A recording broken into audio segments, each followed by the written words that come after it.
जय श्री मणि महेश।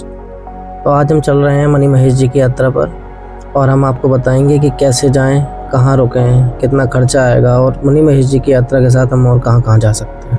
तो सबसे पहले हम ट्रेन पकड़कर पहुंच जाएंगे पठानकोट जंक्शन।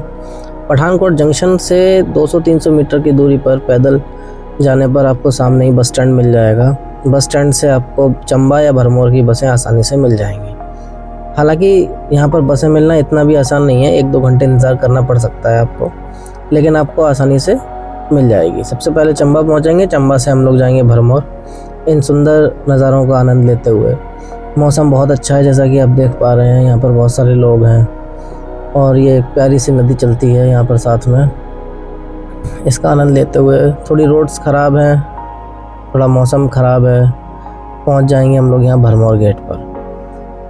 इसके बाद हम लोग भरमौर में जा कर के एक अपना होटल ले लेंगे, जो कि साधारण 300 से 500, 800 रुपये, 1000 रुपये तक में मिल जाता है। ये जो आप देख रहे हैं ये भरमौर के होटल के कमरे से दिखने वाले नज़ारे हैं। ये यहाँ पर जो है भरमौर में टैक्सी स्टैंड है सामने, और यहीं से ब्रह्मानी देवी जी माता के लिए जाते हैं ऊपर, और यहीं से हदसर के लिए भी आपको आगे अगले दिन बसें मिलेंगी। बस तो नहीं मिलती हैं यहाँ पर, आपको अधिकतर यहाँ पर टैक्सी ही मिलेगी और आसानी से आप जा पाएंगे।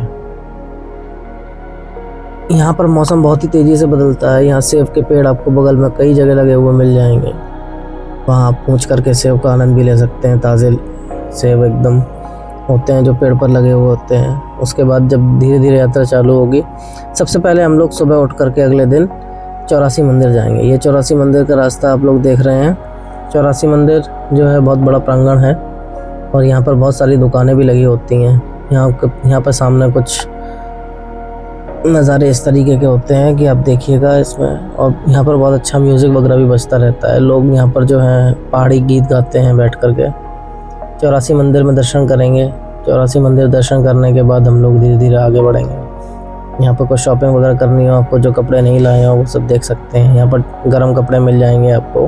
ठंडक होती है थोड़ी सी मौसम में, और कुछ चीज़ें खास तौर से ध्यान रखनी चाहिए हम लोगों को इस यात्रा में जाने के लिए, कि गर्म कपड़े हम लोग साथ में ले जाएं और कम से कम कपड़े हम लोग ले जाएं, क्योंकि हमारा बैग जितना ही भारी होगा उतना ही हमको आगे चलने में परेशानी होने वाली है। रास्ते बिल्कुल आसान नहीं है, रास्ते बहुत कठिन हैं, पथरीला रास्ता है। तो आगे बढ़ेंगे। ये हमारा 84 मंदिर में मेन जगह है, जो है मेन मंदिर यहीं पर है। यहाँ पर लोग बैठे रहते हैं बहुत से और गीत गाते हैं, पहाड़ी गीत। आप देखिएगा ये कितना सुंदर नज़ारा है। आपको भी मैं 84 मंदिर के दर्शन कराऊंगा। ये वही मंदिर जो है पास में ही है, पैदल आप जा सकते हैं।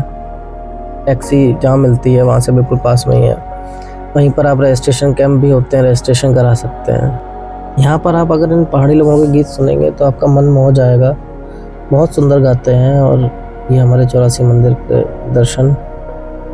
इसके बाद आप आगे बढ़िएगा, ब्रह्मानी देवी जी मंदिर की तरफ भी आप जा सकते हैं, इनका गीत सुन सकते हैं।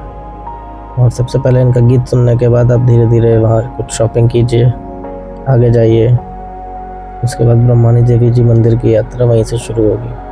यहाँ पर कुछ हेलीकॉप्टर वगैरह भी जाते हैं, हेलीकॉप्टर से भी यात्रा होती है। आप पैदल भी यात्रा कर सकते हैं, खच्चरों से भी कर सकते हैं, पर मेरा अपना पर्सनल ओपिनियन है कि अगर आप पैदल यात्रा करेंगे वो सबसे अच्छा है। ये हमारा 84 मंदिर। इसके बाद हम लोग भरमौर के लिए निकल गए टैक्सी में, और कुछ इस तरह के रास्ते हैं। यहाँ के ड्राइवर बहुत एक्सपर्ट होते हैं। पतली सी रोड्स होती हैं पहाड़ों पर, लेकिन वो बहुत अच्छे से गाड़ी चलाते हैं। आगे बढ़ने पर जब हम लोग ब्रह्मानी देवी जी के मंदिर पहुँचेंगे तो वहाँ मौसम काफ़ी ठंडा होता है, पानी भी बहुत ठंडा होता है। वहाँ का जो कुंड होता है उसमें बहुत ठंडा पानी होता है, लेकिन लोग बहुत श्रद्धा से वहाँ पर नहाया करते हैं। कहते हैं कि ब्रह्मानी देवी जी के मंदिर पर नहाना बहुत ज़रूरी होता है। यहाँ पर नहाना और दर्शन करना दोनों ही बहुत ज़रूरी होता है। इस यात्रा की सफलता के लिए सबसे पहले यहाँ पर आइए, नहाइए, दर्शन कीजिए, उसके बाद ही अपनी यात्रा को आगे बढ़ाइएगा। यहाँ पर आप देखिए कितना लोग जा रहे हैं, पानी में नहा रहे हैं। पानी एक साधारण ठंडा नहीं है। जब आप वहाँ पहुँचेंगे तो आपको पता चलेगा कि पानी बहुत ज़्यादा ठंडा था, लेकिन ठीक है, ये भी हमारी बॉडी को एक नई ऊर्जा देता है। ब्रह्मानी जी के दर्शन करेंगे। थोड़ा लाइन होती है यहाँ पर, और कोशिश कीजिएगा कि पूजन वगैरह के बाद आप वहाँ कचरा ना फेंकें। पहाड़ों पर मैंने देखा कि लोग बहुत कचरा फेंक देते हैं, इससे हमारे पहाड़ों की सुंदरता ख़राब होती है। और ये ब्रह्मणी जी भी। अच्छा, एक चीज़ और यहाँ पर रहेगी कि आपको पठानकोट पहुँचने के बाद पूरे रास्ते में लंगर मिलते जाएंगे, लंगर ही लंगर रहते हैं। अगर आप यात्रा समय के बीच में आते हैं तो आपको शुरू से लेकर आखिरी तक पूरा लंगर ही लंगर मिलेंगे। पठानकोट से लेकर के मणि महेश जी की यात्रा में मणि महेश दर्शन और वापस पठानकोट आने तक आपको कहीं भी लंगर की सुविधा से परेशानी नहीं होगी कि लंगर नहीं मिल रहा है, खाने पे पैसा खर्च करने की कोई ज़रूरत नहीं है। हालांकि अगर आप चाहें तो वहाँ पर दान दे सकते हैं, अधिकतर लंगरों में सुविधा है, क्योंकि व्यवस्थाएं ऐसे ही चलती हैं। और हम लोग हदसर पहुँचने के बाद अपनी चढ़ाई शुरू करेंगे। ये झरना हमारे साथ ही चलता रहेगा। कुछ लोग लौट कर आ रहे हैं यात्रा पर। खूब सुंदर नज़ारे आपके साथ में होते हैं। ये पहली चढ़ाई शुरू होती है जब, उससे पहले का दृश्य है। हदसर से आगे बढ़ने पर वहाँ आपको मेडिकल फैसिलिटी भी मिल जाएगी। हालांकि अगर आप चाहें तो कुछ 2-3 तरीके की दवाइयाँ अपने साथ लेकर जाइए, जिसमें कि बैंडेज हो, बुखार की दवा हो, उल्टी की दवा हो, दस्त की दवा हो, है ना। ये आपके बहुत काम आने वाली है आगे। थकान की दवा हो सकती है आपके लिए। आप अपनी अलग अलग तरीके की दवाइयों को अपने साथ में रखिए। अपना बैकपैक बहुत ज़रूरी है आपका, जिसमें कि बहुत लिमिटेड चीज़ें हों। नेटवर्क इशू यहाँ पर बहुत ज़्यादा होता है।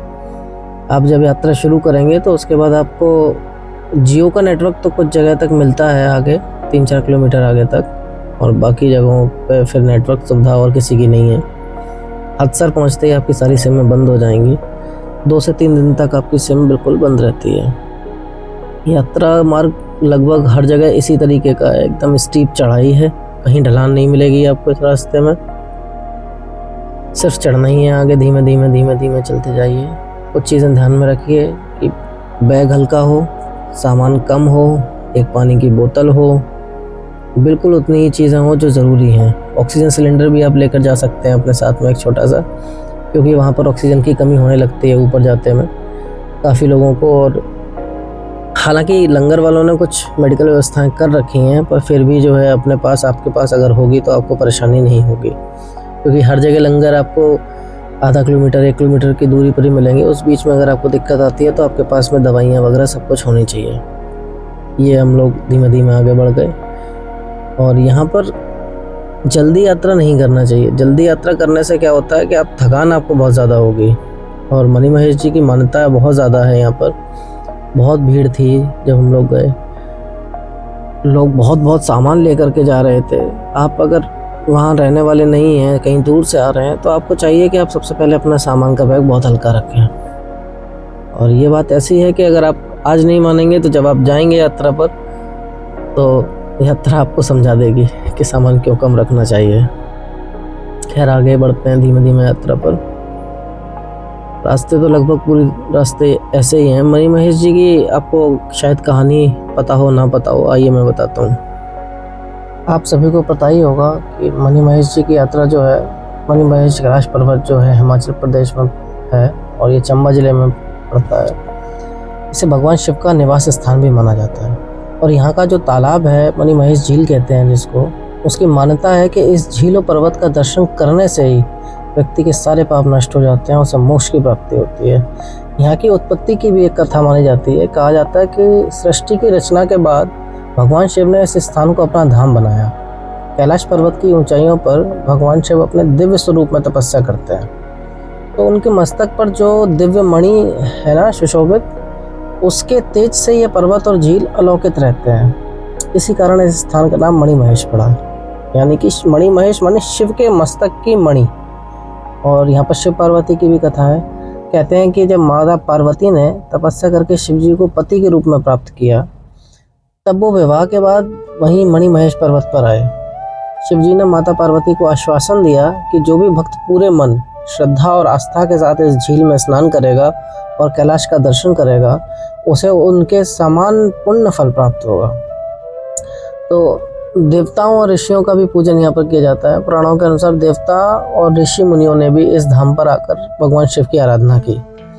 माना जाता है कि जब भी कोई भक्त मणि महेश झील में स्नान करता है तो देवता अदृश्य रूप से उपस्थित होकर उसका कल्याण करते हैं। यहाँ पर झील और कैलाश दर्शन का भी विशेष महत्व है। मणि महेश झील जो है लगभग 13,000 फीट की ऊंचाई पर है और यहाँ पर सामने भगवान शिव का कैलाश पर्वत दिखता है। कहते हैं केवल वही भक्त पर्वत का दर्शन कर पाते हैं जिसे शिव की कृपा प्राप्त होती है। कई बार पर्वत जो है बादलों में छिप जाता है और इसे इस बात का संकेत माना जाता है कि भगवान शिव दर्शन नहीं देना चाहते। हर साल जो है भाद्रपद महीना जो होता है, जन्माष्टमी से राधा अष्टमी तक, वहाँ पर उसमें विशाल मेला लगता है और यात्रा होती है जिसे मणिमहेश यात्रा कहते हैं। हालांकि ये यात्रा जो है पहले भी होती है और ये देखिए हम लोग धंचों में पहुँच चुके हैं धीमे धीमे। ये यात्रा जो है पहले से ही शुरू हो जाती है और मेरा अपना पर्सनल ओपिनियन ये है कि इस यात्रा को बरसात में करने से बचना चाहिए।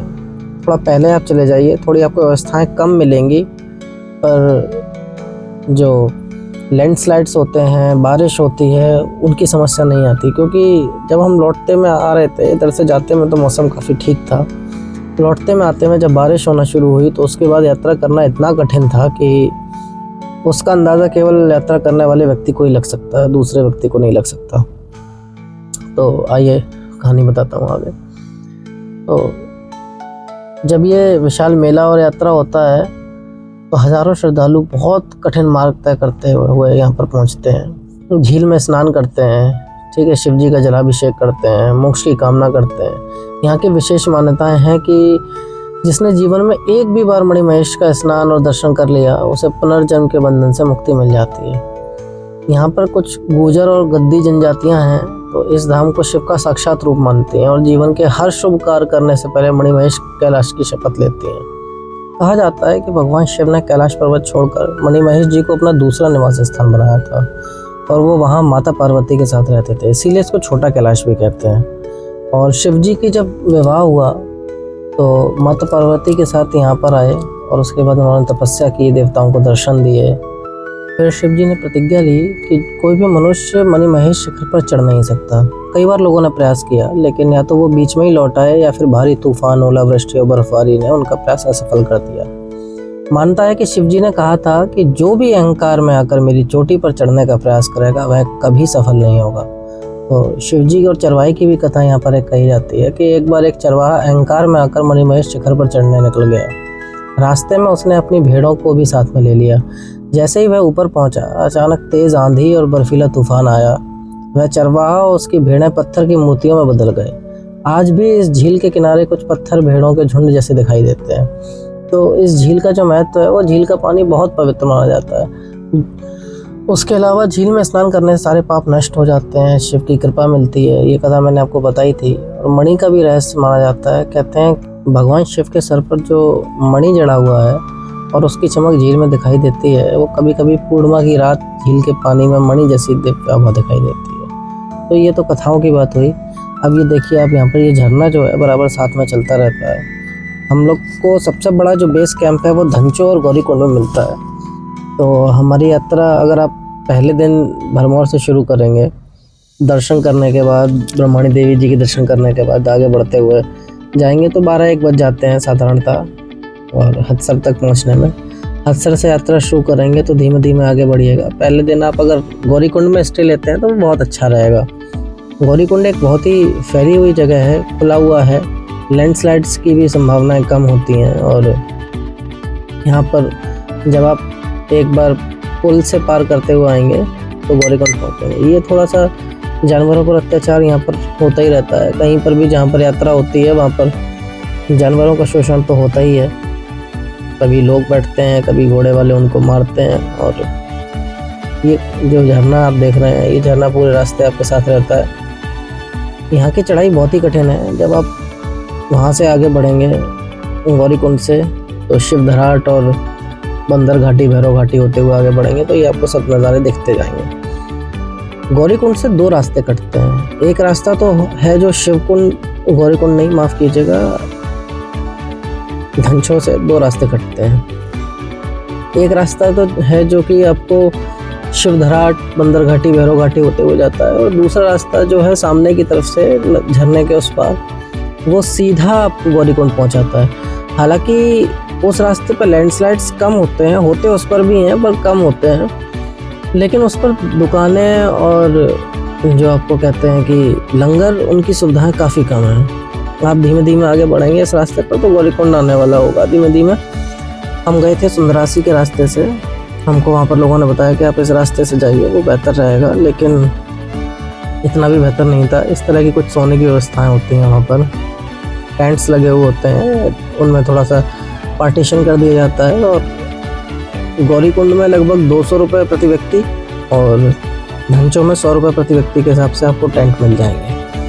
हालांकि वहाँ पर जो भंडारे लंगर होते हैं उनमें भी सोने की व्यवस्था होती है, पर उनमें आपको उनसे पूछना पड़ेगा, तो वो आपको जगह दे देंगे अगर वहाँ पर उनके पास उपलब्ध होगी।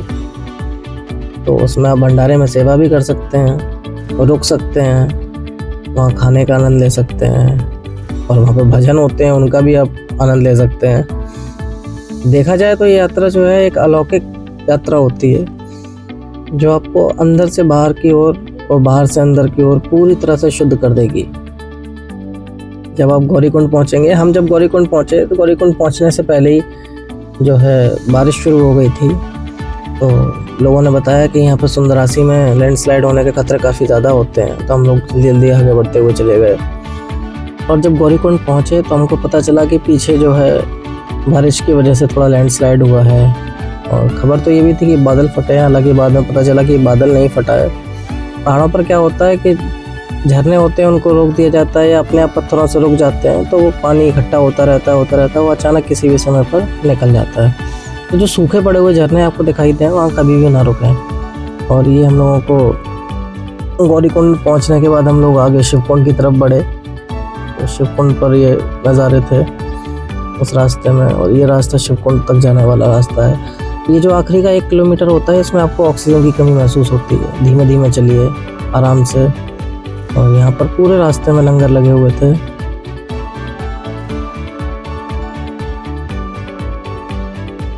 ये जो रास्ता है आप देख रहे हैं, इस रास्ते से ही आप शिवकुंड पहुँचेंगे। और यहीं पास में जो है कमलकुंड का भी रास्ता कटता है गौरीकुंड से ही। और हालांकि गौरीकुंड से कमलकुंड जाना 3 से 4 किलोमीटर का एक तरफ से होता है, लेकिन वो रास्ता भी आसान नहीं है। ये जो झरना सामने है भी आपको मैं दिखाऊंगा, उस झरने के उस पार आप जाइएगा तो आपको कमलकुंड मिलेगा, वहीं से ये झरना शुरू होता है। ये रास्ता आप देख रहे होंगे, यहाँ से चरण स्पर्श भी होते हैं कैलाश पर्वत के। और भीड़ तो इधर ही ज़्यादा रहती है, उधर कम लोग जाया करते हैं, और सुबह सुबह कुछ लोग जल्दी जल्दी निकल जाते हैं। ये झरने के उस पार जो रास्ता है वो पूरा कमलकुंड पहुँचाता है। गौरीकुंड से शिवकुंड तक जाने के लिए आपको बहुत धीमे चलना होगा, बहुत संभल कर चलना होगा, और अगर बारिश हो जाए तो खास करके संभालना बहुत ज़रूरी होता है, क्योंकि अगर यहाँ पर आप ज़रा सा भी गिरे तो चोट बहुत ज़्यादा लगती है। और इस यात्रा में कहते हैं ओम नमः शिवाय जपता जा, धीरे धीरे चलता जा। जो भी लोग आपसे मिलेंगे भोले करके बात करेंगे। और ये जो रास्ता है आपका, ये उधर ये झरना जो है, ये शाम को बहुत ज़्यादा इसमें पानी था, और अगले दिन सुबह जब देखा तो पानी बहुत कम था। यहाँ पर मौसम इतना तेज़ी से बदलता है कि अचानक से बादल आ गए, अचानक से एकदम मौसम साफ़ हो गया। आपको गौरीकुंड से पहले से ही आपको जो है कैलाश पर्वत के दर्शन होने लगते हैं। और वीडियो जो है हमारी आँखों की तुलना कभी नहीं कर सकता। किसी वीडियो में आप वो नहीं देख सकते जो हमारी आंखें देख पाती हैं सामने से, फिर भी आपको एक अंदाज़ा होता है। ये पूरा कमलकुंड का रास्ता है उस साइड, और ये इधर शिवकुंड का रास्ता है। आप आगे बढ़िएगा उन नज़ारों को आनंद लेते हुए, ओम नमः शिवाय का जाप करते हुए, और धीमे धीमे आगे चलते हुए आप शिवकुंड पहुँचेंगे। शिवकुंड पहुँच करके सबसे पहले शिवकुंड को प्रणाम किया, जल उनका लिया, थोड़ा अपने ऊपर छिड़का, शिव जी का अभिषेक करिए, दर्शन करिए कैलाश पर्वत के। कभी बादलों के पीछे छुपा होता है, कभी मणि दर्शन नहीं हो पाए हालांकि यहाँ पर, क्योंकि बादल बहुत ज़्यादा थे। हालांकि कैलाश पर्वत के एक साफ दर्शन हुए। ये पूरा शिवकुंड है, आप देखिए, यहाँ से इस तरह से कैलाश पर्वत के दर्शन होते हैं। और यहाँ पर जो है काफ़ी व्यवस्थाएं थी अच्छी, और टेम्परेरी व्यवस्थाएं भी थी। आपको अगर फ़ोन चार्ज रखना है तो पावर बैंक वगैरह ले जाइएगा, यहाँ पर यही एक ऑप्शन था। इसके अलावा टेंट्स जो थे गौरीकुंड में वो 200 रुपये प्रति व्यक्ति के हिसाब से थे। ये शाम का नज़ारा है। आपको रात में भी दर्शन होते हैं, कई बार मणि दर्शन, अगर मौसम साफ़ हो हालांकि बरसात में बादल अचानक आ जाते हैं तो आसानी से दर्शन नहीं मिलते, लेकिन मिल जाते हैं। और यहाँ पर बहुत सारी दुकानें लगी हुई हैं पूजा पाठ के सामान की। यहाँ से आप जल लेकर के आइए, यहाँ पर स्नान कीजिए। पानी बहुत ज़्यादा ठंडा था, इतना ठंडा कि आप एक बार को सोचेंगे कि स्नान किया जाए या ना किया जाए। यहाँ पर कैलाश के एकदम साफ दर्शन हो रहे हैं, आप ध्यान से देखिएगा। और इस तरह का यहाँ पर लंगर मिलता है, रोटी, मक्का की रोटी, सब्जी, खीर, दूध। आपको खाने की परेशानी कतई कहीं पर नहीं होगी। और ये टेंट्स हैं जहाँ पर हम लोग रुके थे। यहाँ पर इसी तरीके की व्यवस्था होती है, थोड़ा आपको एडजस्ट करना सीखना पड़ेगा इस यात्रा में। और ये मंदिर है जहाँ पर दर्शन होता है, ये शिवकुंड में। और यहाँ से आप धीरे धीरे अपना रात में रुकिए शिवकुंड या गौरीकुंड। हम लोग हालांकि शिवकुंड ही रुके थे, जिससे कि शायद सुबह मणि दर्शन हो जाए। ये दर्शन कीजिए। हालांकि मणि दर्शन नहीं हो पाए बादलों की वजह से, लेकिन कैलाश पर्वत के बहुत अच्छे दर्शन हम लोगों ने किए। और यहाँ से आपकी वापसी की यात्रा शुरू हो जाएगी। और यहाँ पर बहुत अच्छे अच्छे कोट्स भी लिखे हुए थे। और जब आप आगे बढ़ते जाएंगे तो यहाँ से पानी लेकर जाइए, अपने घर में सबको स्नान करवाइए, थोड़ा सा उसको पीजिए। ये देखिएगा रात में ये झरना कितना ज़्यादा था शाम को, और सुबह बहुत कम पानी था इसमें, बहुत कम पानी। मौसम भी काफ़ी क्लियर था, लेकिन थोड़ा सा आधा एक घंटा चलने के बाद जो वहाँ पर बारिश चालू हुई, तो फिर वो 2 से 3 दिन तक बिल्कुल बराबर कंटिन्यू रही। हम लोग आगे भी बढ़े, नीचे उतरते रहे, बिल्कुल बारिश होती ही रही। उसके बाद तो आगे भी गए जब हम लोग, तो बारिश बंद नहीं हुई। और बाद में पता चला कि बहुत ही दुखद घटना थी कि वहाँ पर लैंडस्लाइड्स भी हुई। कुछ लैंडस्लाइड्स की वीडियो मैं भी आपको दिखाऊंगा। एक मेरे सामने ही लैंडस्लाइड्स हुई। हम लोग जब इस तरफ से जा रहे थे तो सामने सुंदरासी की तरफ से कुछ लैंडस्लाइड्स करते हुए पत्थर नीचे गिरे। हालांकि ईश्वर कृपा रही कि किसी को कोई चोट नहीं लगी उसमें। और बसों का मार्ग भी जो है अवरुद्ध हो जाता है, पहाड़ आ जाते हैं रोड्स पर। और हमारी बस जब हम नीचे आए सबसे पहले हदसर तक, तो फिर हमने वहाँ लंगर किया। उसके बाद हमने हदसर की टैक्सी पकड़ी। टैक्सी का किराया भी बहुत कम था, 100 रुपये। 10-12 किलोमीटर पहाड़ों पर कोई ख़ास किराया नहीं होता। वहाँ पर कहीं भी आपको जो है ठगाई जैसी महसूस नहीं होगी। आप वहाँ पर केसर है, शिलाजीत है, इस तरह की सेव है वहाँ का, ये चीज़ें ले जा सकते हैं वहाँ से अपने घर पर। और ये देखिएगा कितना साफ मौसम है। और अगले दिन जो है हेलीकॉप्टर भी उड़ रहे थे सुबह, लेकिन उसके बाद जब बारिश चालू हुई तो हो गई रही वहाँ पर। बहुत उसने रास्ता ख़राब किया, लैंडस्लाइड्स भी हुई, पत्थर गिरने लगे छोटे छोटे। और जब हम लोग भरमौर पहुँचे तो भरमौर से हम लोगों ने आगे चंबा के लिए बस पकड़ी। बसें भी इतनी आसानी से नहीं थीं, कुछ टेम्पो ट्रैवलर्स टाइप जा रहे थे, कुछ टैक्सी जा रही थी, तो उसके साथ में हम लोग गए। ये हेलीकॉप्टर की उड़ान देखिएगा, सुबह सुबह हेलीकॉप्टर चल रहा था यहाँ पर।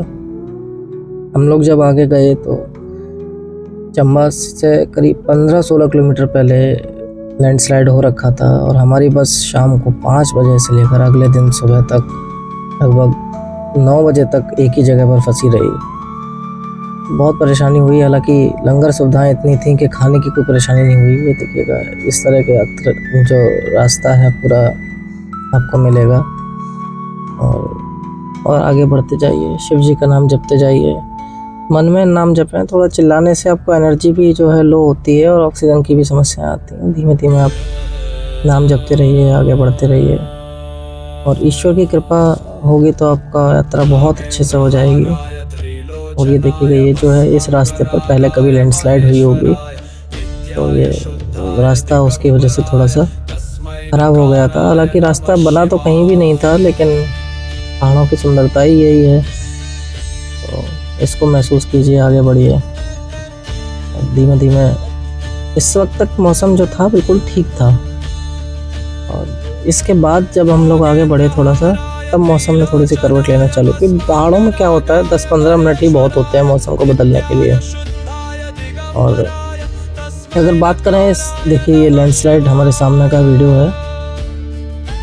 ईश्वर कृपा रही कि इसमें किसी को हताहत नहीं हुई, कोई चोट, कोई नुकसान नहीं हुआ। लोग बहुत चिल्ला रहे थे, आवाज़ें बहुत ज़ोर से आ रही थी वहाँ पर उस वक्त, लेकिन ईश्वर कृपा और ईश्वर की कृपा दृष्टि जो है हम सभी को सुरक्षित करती है। मेरा मानना यह है कि जब तक ईश्वर ने हमारी डोर को संभाल रखा है तब तक हम सभी सुरक्षित रहते हैं, और जब ईश्वर ने काट दिया तो कोई फिर उसको जोड़ नहीं सकता। ये लैंडस्लाइड यहाँ पर रुक गया था। तो अगर यात्रा के खर्चे की हम लोग बात करें तो हमारा खर्चा ट्रेन का और बस का जो किराया था लगभग उतना ही था। बाकी रुकना आपको बहुत आसान हो जाता है, रुकने की सुविधाएं बहुत ज़्यादा हैं। आप पठानकोट के बाद कहीं पर भी लंगर में भी आश्रय ले सकते हैं। पर अगर देखा जाए तो पठानकोट पहुंचने के बाद आपका 400 रुपये के लगभग बस का किराया हो जाता है, और भरमौर में स्टे कीजिएगा तो 200 से 400 रुपये में आपको स्टे आसानी से मिल जाएगा।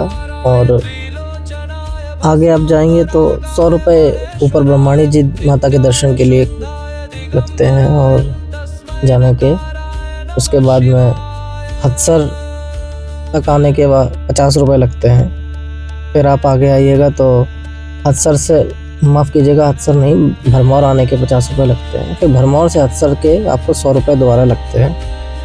हदसर पहुंचने के बाद आपकी यात्रा में आपको रुकने की व्यवस्था लगभग सारी फ्री मिलती है, और अगर आप अपना कैंप भी लेते हैं तो धनचो में 100 रुपये का और बड़े महेश झील पर 200 रुपये का कैंप मिलता है आपको। लौट करके आप भरमौर आकर रुकिएगा या सीधे चंबा से निकल आइएगा।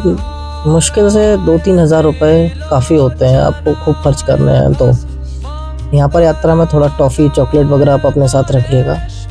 इससे क्या होता है कि वो आपको इंस्टेंट एनर्जी देती है, थोड़ा सांस फूलने से बचाती है। थोड़ा कपूर अपने साथ रखिएगा। जब आपको सांस की दिक्कत लगे, सांस फूले, उस वक्त थोड़ा सा कपूर सूंघिए, आगे बढ़िए, थोड़ा विश्राम कीजिए, फिर आगे बढ़िए। धीमे धीमे यात्रा करना सबसे सफलदायी, सबसे सुखद अनुभव वाला होता है। धीरे धीरे यात्रा कीजिए, शांति को महसूस कीजिए, शिव भक्ति को महसूस कीजिए, यात्रा का आनंद लीजिए। और इस यात्रा में हम लोगों को जाने का जो उद्देश्य था वो यही था, शिव दर्शन, शांति और शिव को महसूस करना। धीमे धीमे यात्रा कीजिए, आगे बढ़िए, और ये पढ़िएगा, देखिए कितना अच्छा वहाँ पर लिखा हुआ था एक, मुझे बहुत अच्छा लगा। अगर आपको मेरी वीडियो अच्छी लगी हो तो लाइक कीजिए, सब्सक्राइब कीजिए, शेयर कीजिए।